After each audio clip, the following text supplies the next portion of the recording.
Gas না জ্বালিয়ে চিনি ছাড়া মাত্র 10 মিনিটে আজকে আমি তোমাদের সাথে দুটো ইনস্ট্যান্ট মিষ্টি রেসিপি শেয়ার করব।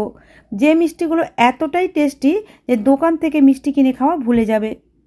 সুস্বাদু দানাদার এই মিষ্টিগুলো মুখে দেওয়া মাত্রই মিলিয়ে যাবে, আর এই মিষ্টিগুলো একদিন বানিয়ে অনেক দিন পর্যন্ত রেখে খেতে পারবে। নমস্কার বন্ধুরা, বেঙ্গলি ওভেনে তোমাদের সবাইকে স্বাগত জানাই। যেহেতু আজকের মিষ্টিগুলো চিনি ছাড়া তৈরি করব, তাই এখানে আমি একটা মেজারিং কাপের মাপ করে হাফ কাপ মিছরি নিয়েছি। তোমরা কিন্তু এই মিছরির পরিবর্তে চিনিও নিতে পারো। মিছরিগুলোকে একটা মিক্সিং গ্রাইন্ডারের মধ্যে ঢেলে দিলাম। এর মধ্যে দিয়ে দিলাম 4 পিস এলাচ, সাথে দিচ্ছি 14-15 পিস আমন্ড বা কাঠবাদাম। এর পরিবর্তে তোমরা কাজু বাদামও দিতে পারো। এখন সব কিছুকে একসাথে একটা ফাইন পাউডার তৈরি করে নিয়েছি। দেখো, এই পাউডারটা ঠিক এই রকমই ফাইনভাবে তৈরি করতে হবে। পাউডারটাকে চাপা দিয়ে সাইডে রেখে দিলাম। এখন আমি এখানে নিয়েছি 300 গ্রাম পনির। এই পনিরটাকে একটা ছুরির সাহায্যে ছোট ছোট পিস করে কেটে নিয়েছি। এইভাবে না কেটে হাত দিয়ে এইভাবে ম্যাশ করেও ভেঙে নেওয়া যাবে। এখন এই চিনির পাউডারটা আমি যে তৈরি করে রেখে দিয়েছিলাম, এর মধ্যে এই কেটে নেওয়া পনিরের টুকরোগুলো দিয়ে দিচ্ছি। কেটে নেওয়া সমস্ত পনিরের টুকরোগুলি মিছরির পাউডারের মধ্যে দিয়ে দিয়েছি। এখন এই মিছরির পাউডারের সাথে পনিরগুলোকে একসাথে ফাইন পেস্ট তৈরি করে নিতে হবে। বন্ধুরা দেখো, আমি কিন্তু এখানে একটা ফাইন পেস্ট তৈরি করে নিয়েছি। এই পেস্টটাকে এখন একটা প্লেটের মধ্যে ঢেলে নিচ্ছি। পুরো পেস্টটাকে এই প্লেটের মধ্যে ঢেলে নিয়েছি। এখন এর মধ্যে দিয়ে দিচ্ছি ডেসিকেটেড কোকোনাট। এর পরিবর্তে ফ্রেশ নারকেল কোড়াও দেওয়া যাবে। আমি যে কাপের মাপে মিছরি নিয়েছিলাম ওই কাপের মাপে হাফ কাপ ডেসিকেটেড কোকোনাট নিয়েছি। এর পরিবর্তে ফ্রেশ নারকেল কোড়া ব্যবহার করলে নারকেল থেকে দুধটাকে চিপে বের করে নিতে হবে, না হলে মিশ্রণটা পাতলা হয়ে যাবে। সাথে নিচ্ছি সম পরিমাণে গুঁড়ো দুধ, মানে ওই কাপটারই মাপ করে হাফ কাপ মিল্ক পাউডার নিয়েছি। এখন সব কিছুকে একসাথে খুব ভালোভাবে মেখে নিতে হবে। মিষ্টিগুলো তৈরি করার জন্য মিছরি বা চিনি যাই ব্যবহার করো না কেন, নিজেদের স্বাদ অনুযায়ী মিষ্টিটা ব্যবহার করতে হবে। তবে মিষ্টির পরিমাণটা খুব বেশি ব্যবহার করার দরকার নেই, কারণ পরে মিল্ক পাউডার ব্যবহার করেছি। এছাড়াও মিষ্টির পরিমাণটা বেশি হয়ে গেলে মিশ্রণটা পাতলা হয়ে যাবে আর মিষ্টিটা বানাতে একটু অসুবিধা হবে। বন্ধুরা দেখো, সব কিছু একসাথে খুব ভালোভাবে মিশিয়ে নিয়েছি। এখন এর মধ্যে দিয়ে দিচ্ছি 1 চামচের মতো ঘি।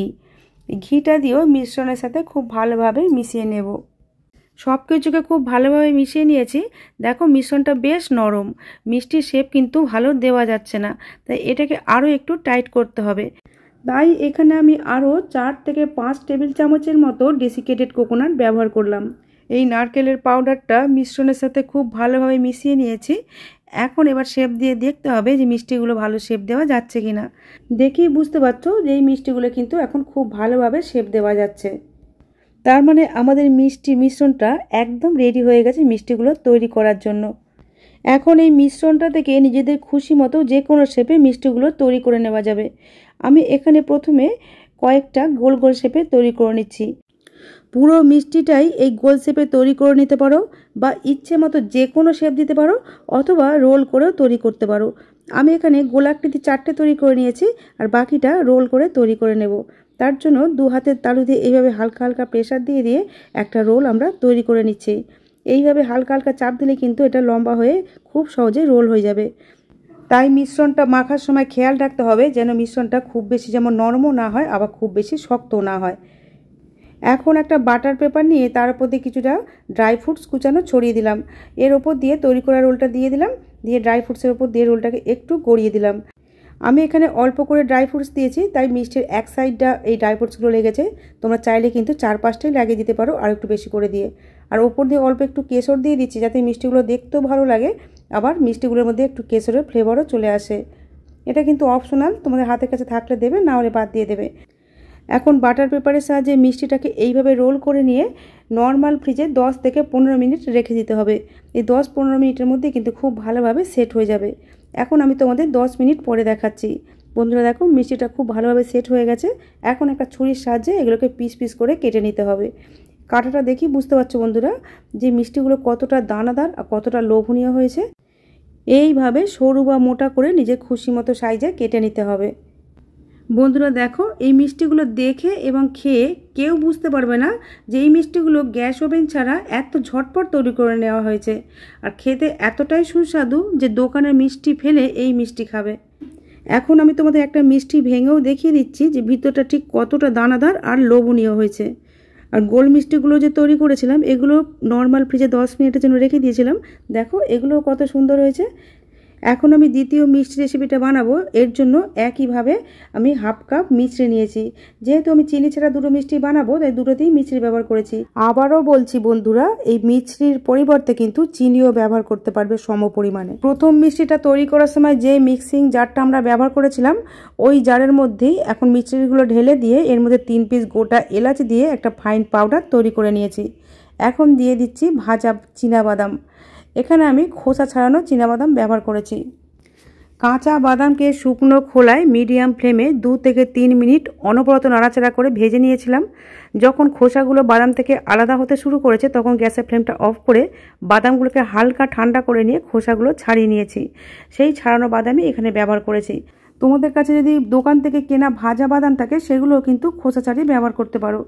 এখন মিষ্টির সাথে একসাথে ফাইন পাউডার তৈরি করে নিয়েছি। এইবার একটু ছেঁকে নিচ্ছি। এইভাবে ছেঁকে নিলে বাদামের যদি কোনো বড় টুকরো থেকে থাকে তাহলে এই ছাঁকনির মধ্যে আটকে যাবে। বাদামের মধ্যে যেহেতু তেল থাকে তাই বাদামগুলো গুঁড়ো করার সময় এইরকম একটু জড়ো জড়ো মতো হয়ে যাবে। তাতে ভয় পাওয়ার কিছু নেই। এইভাবে হাত দিয়ে একটু চাপ দিলেই কিন্তু এগুলো আবার ঝুরঝুরে হয়ে যাবে। সবটা ছেঁকে নেবার পর ছাঁকনিতে যেগুলো আটকে গেল এগুলোকে আমরা আবার গুঁড়ো করে নেব। বাদামের গুঁড়োটা সাইডে রেখে দিয়ে এখানে আমি নিয়ে নিয়েছি মুড়ি। মেজারিং কাপে 2 কাপ মুড়ি আমি এখানে ব্যবহার করব। আমরা বাড়িতে ব্রেকফাস্টে বা টিফিনে যে মুড়ি খাই সেই মুড়ি এখানে নিয়েছি। মুড়িগুলোকে আমরা সেম মিক্সিং গ্রাইন্ডারের মধ্যে দিয়ে ফাইন পাউডার তৈরি করে নিয়েছি।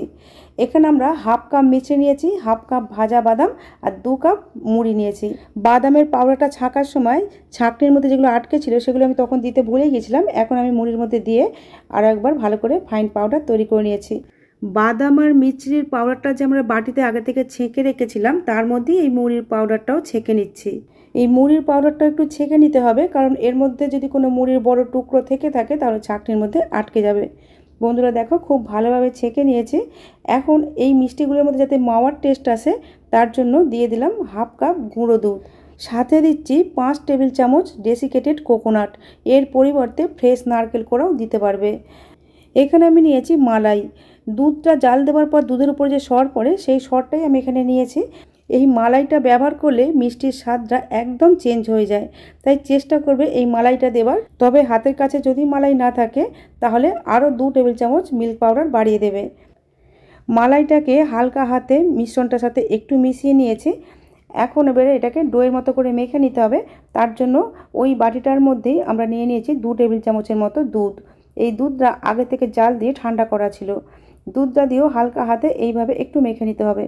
আমি প্রথমে 1 টেবিল চামচ মতো দুধ দিয়েছিলাম, তারপর আরও 1 টেবিল চামচ দুধ দিয়ে দিলাম। 2 টেবিল চামচ দুধ ব্যবহার করার পরও মিশ্রণটা এখনও একটু ঝুরঝুরে, এর মধ্যে আরও একটু দুধ ব্যবহার করতে হবে। তার জন্য আমি আরও 2 টেবিল চামচ দুধ নিয়ে তার থেকে 1 টেবিল চামচ মতো দুধ দিয়ে দিয়েছি। বন্ধুরা দেখো, এবারে কিন্তু খুব ভালো বাইন্ডিং এসে গেছে, আর আমাদের দুধের প্রয়োজন হবে না। তবে হাতের কাছে যদি মালাইয়ের পরিমাণ বেশি থাকে তাহলে দুধ না দিয়ে যদি মালাই দিয়েই মাখা হয় পুরো ডোটা তাহলে কিন্তু অনেক বেশি টেস্টি হবে মিষ্টিগুলো। এইভাবে তৈরি করেও এতটাই টেস্টি হয়েছিল যে দোকানের মিষ্টির স্বাদ এই মিষ্টির কাছে ফিকে বলে মনে হচ্ছিল। একবার তোমরা বানিয়ে দেখো, তারপর আমাকে কমেন্ট করে জানিও যে এই মিষ্টিগুলো তোমাদের কেমন লেগেছিল। এবার মিষ্টিটাকে সেট করব। তার জন্য একটা কেক টিন নিয়ে এর মধ্যে দিয়ে দিলাম বাটার পেপার। আবারও বলছি বন্ধুরা, হাতের কাছে যদি বাটার পেপার না থাকে তাহলে যে কোনো খাতার পাতাতেই ঘি, তেল বা বাটার লাগিয়ে নিলে কিন্তু বাটার পেপার তৈরি হয়ে যায়। বাটার পেপারটা কেক টিনের মধ্যে বসিয়ে দিয়ে এর উপর দিয়ে দিচ্ছি কিছুটা কুচানো ড্রাই ফ্রুটস। তোমরা তোমাদের খুশি মতো যে কোনো ড্রাই ফ্রুটসই ব্যবহার করতে পারো। এখানে আমি পেস্তা আর আমন্ড ব্যবহার করেছি। সাথে কয়েকটা গোলাপ ফুলের পাপড়িও ছড়িয়ে দিলাম যাতে মিষ্টিগুলো দেখতে ভালো লাগে। কয়েকটা পাপড়িকে 2 টুকরো করে ছিঁড়ে দিচ্ছি। এই পাপড়িগুলো হাতের কাছে থাকলে দেবে, নাহলে বাদ দিয়ে দেবে। এখন আগে থেকে তৈরি করে রাখা মিষ্টির ডোটা এর ওপর দিয়ে এইভাবে আঙুলের সাহায্যে প্রেস করে করে ছড়িয়ে দিতে হবে 4-5টা। বন্ধুরা দেখো, প্রথমে আঙুল দিয়ে ছড়িয়ে দিয়ে তারপর চামচ দিয়ে এইভাবে সমান করে দিচ্ছি। তবে সেট করার সময় যতটা সম্ভব হালকা হাতেই সেটটা করতে হবে, তাহলে ভিতরে যে দানা সৃষ্টি হয়েছে সেগুলো সহজে নষ্ট হবে না। চামচের পিছন দিক দিয়ে ওপরটা লেবেল করে দিয়েছি। এখন এই মিষ্টিটাকে নর্মাল জায়গায় 30 মিনিট অথবা নর্মাল ফ্রিজে 10 মিনিট রেখে দিলেই কিন্তু মিষ্টিটা খুব ভালোভাবে সেট হয়ে যাবে। আমি 10 মিনিট নর্মাল ফ্রিজে রেখে দিয়েছিলাম। দেখো 10 মিনিট পরে খুব ভালোভাবে সেট হয়ে গেছে। বাটার পেপারটা যেদিকে বেরিয়ে আছে সেদিক থেকে মিষ্টিটা ছাড়াতে কোনো অসুবিধা হবে না, কিন্তু যেদিকে বাটার পেপারটা একটু কম আছে সেদিকে এইভাবে একটু ছুরি, চামচের হ্যান্ডেল বা স্প্যাচুলা দিয়ে একটু ছাড়িয়ে নিয়ে তারপর কেক টিনের উপর একটা প্লেট বসিয়ে এইভাবে উল্টে দিলেই কিন্তু খুব সহজে মিষ্টিটা বেরিয়ে আসবে। বন্ধুরা দেখো কত সহজে উঠে এসেছে। এখন বাটার পেপারটা মিষ্টির ওপর থেকে এইভাবে তুলে দিতে হবে। তারপর একটা ছুরির সাহায্যে নিজের পছন্দের শেপে কেটে নিতে হবে। হঠাৎ করে যদি নতুন স্বাদের কোনো মিষ্টি খেতে ইচ্ছে করে অথবা যদি বাড়িতে গেস্ট চলে আসে তাহলে কিন্তু এইভাবে ঝটপট মিষ্টি তৈরি করে সবাইকে চমকে দিতে পারো। কাউকে খাওয়ালে তো সে বিশ্বাসই করবে না যে এই মিষ্টিগুলো বাড়িতেই তৈরি করা হয়েছে, সেটাও আবার গ্যাস না জ্বালিয়ে। আমি আমার চ্যানেলে এই রকমই সহজভাবে তৈরি নতুন নতুন রেসিপির ভিডিও আপলোড করে থাকি। এই রকম রেসিপির ভিডিওর আপডেট সবার আগে পাওয়ার জন্য ইউটিউব থেকে দেখলে চ্যানেলটা সাবস্ক্রাইব করার আর এফবি পেজ থেকে দেখলে পেজটাকে ফলো করে নেওয়ার অনুরোধ রইল। বন্ধুরা আজ তাহলে এই পর্যন্তই। তোমাদের সাথে আবার আমার দেখা হবে নতুন কোনো রেসিপির সাথে। তোমরা ভালো থেকো, সুস্থ থেকো, সাবধানে থেকো।